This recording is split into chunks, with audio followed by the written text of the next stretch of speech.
فسأله عن مفهومه للجهاد، وذكر أنه استمتع بالمحاضرة وأنه يمكن أن يعني يحكم على ما يقول، ولكن الواقع غير ذلك، وأن يعني كثير من المحاضرين يأتون إلينا ويتعاطفون معنا وأنتم ضحايا وغير ذلك، ولكن السياسات الخارجية لبلادهم والأوضاع هناك يعني من دعم أو عدم اهتمام بقضايا المسلمين مثل الشيشان أو غير ذلك، يعني كأنما هناك نفاق في الموضوع. فرد عليه المحاضر بحديث طويل عن مفهوم الجهاد، وأن مفهوم الجهاد ليس واحدا على مر القرون، والجهاد في القرن الثاني عشر والثالث عشر عندما واجه المسلمون الصليبيين، ونظرية الجهاد الأكبر أو حديث الجهاد الأكبر والجهاد الأصغر،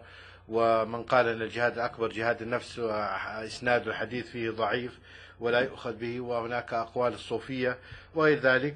ومسألة النفاق يعني من السهل يعني أن نصم الآخر بوصف معين، ويعني يفعل الإنسان هذا مع أطفاله أحيانا، ولكن الحقيقة أنه هذه السياسة الخارجية يعني هناك نقاش وجدال كبير حولها في كندا، فالذين يعني يسيطرون على الأمور يرون أن دعم مثلا طالبان والتجربة أو ما يسمى التجربة الديمقراطية في طالبان وإخراء تحرر المرأة حسب النظرة الغربية يعني أمر في مصلحة كندا وفي مصلحة أفغانستان، لكن هذه القضايا ما زالت يعني تجد نقاش كبير في الغرب، والغرب بعضه ينظر إلى العالم من نظرة الاستعلاء ويعني يطالب بأن يكون هناك نقد ذاتي في الغرب ونقد ذاتي أيضا في العالم الآخر، وحتى لا تستمر مثل هذه المواقف. طيب أنت ما طلبت تعليق دكتور؟ طيب تفضل.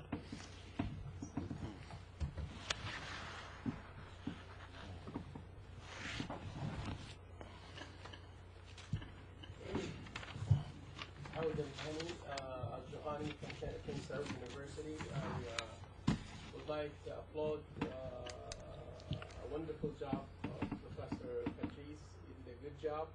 We enjoyed the presentation, and our moderator turned translator also did a good job. شكرا دكتور مازن for a hectic job, as a matter of fact. Not easy. Translate and keep up.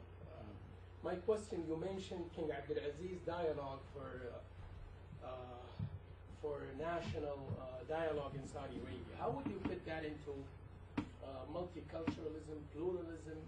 Do you think we're headed that way? Do we need to go on similar steps of Canadian politicians into a multicultural society where Muslims have lived with Jews in the past, and they don't have race as an issue when they pray together next to whatever skin color next to them?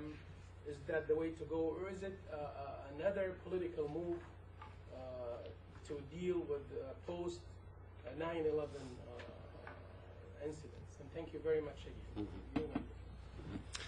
again. A challenging question, one which I have to first start by saying that I'm new to Saudi Arabia. I've been here for a little less than 48 hours. It's my first visit. And I don't want to speak as an expert at all on the national dialogue.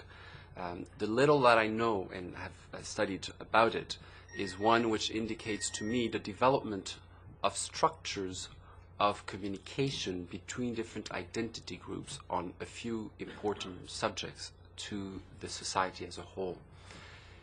To me, when we talk about pluralism is nice in theory, but how does it work in practice? It works through a variety of different structures, of mechanisms, of encounters between different groups of identity, different identity groups. It may be more religious, it may be more ethnic, it may be more linguistic, it may be more in terms of regions, in terms of social class, of professions, whatever.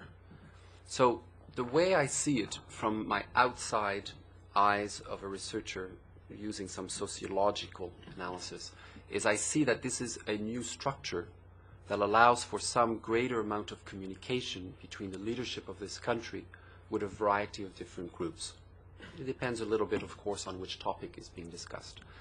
That, in and of itself, is an example of structural change that is moving towards the kind of pluralism that I've talked about in general. But what name one gives to it, how does that fit to traditional cultural practices? That is more, in other words, the internal coherence to a society's development is more important to me than using foreign concepts that, simply to please the outsiders because of some of the power dynamics we know. And therefore, in my limited understanding of the national dialogue, I would see that as an element that is part of a larger picture that would promote pluralist mechanisms within, a culture of pluralism within Saudi Arabia. But of course, there are many other elements that are necessary. And so, to the extent that it's one dimension of communication, one cannot sort of claim and generalize to the whole by any means. And I certainly do think that to the extent that it's rooted in some of the cultural, in some ways maybe more tribal practices of shura, communication between different groups, and that the logic is, it makes sense culturally speaking, locally, then I think that these are natural developments and that flow not just from pressures from outside, but also from internal developments. And the reality is that transformations in society is often the result of constant back and forth of dynamics. So it's never solely from within, it's never solely from without, and it's a combination of interactions in terms of power dynamics. So that's my limited answer to your important questions, and I'm sure that there will be different reactions to that. أحتاج أترجم ولا ما أحتاج؟